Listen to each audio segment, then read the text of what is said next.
Ұлы Отан соғысы қай жылы басталды? Farhat.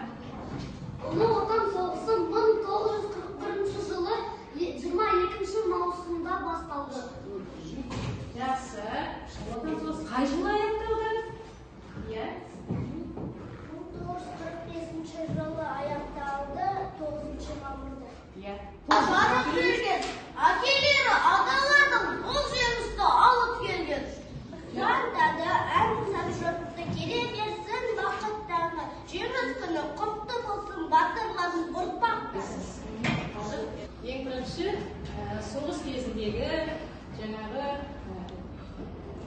соғыс тез туралы қандай жұмыстар атқардыңыздар, қандай қиыншылық көрген айтып берсеңіз, шамаңыз келгенше. Рахмет.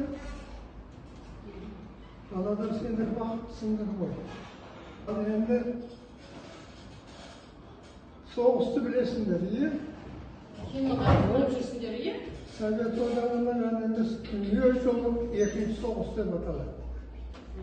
Негізгі фашистік Германия саясаты Совет үкіметін жою.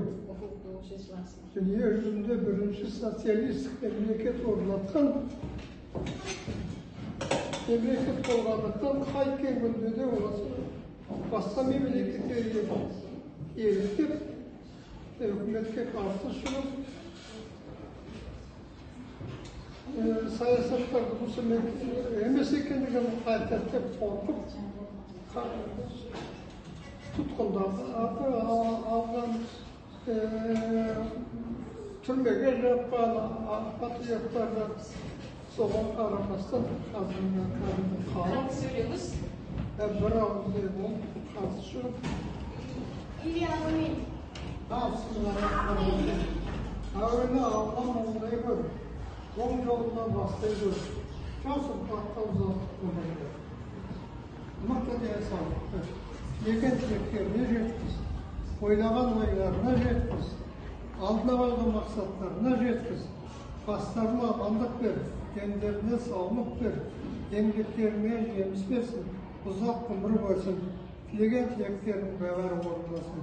Алла тағаласы өткен жастарды 1000 атты пәлесінен сақтасын, 100 атты кәтерінен сақтасын, оттан судан сақтасын, тілден көзден сақтасын, дау-дамайдан, жол азабынан сақтап, ұзақ ғұмыр бақыт берсін. Құрметті Қажыбек ата, сізді 9 мамыр мерекесімен құттықтаймын. Сізге денсаулық,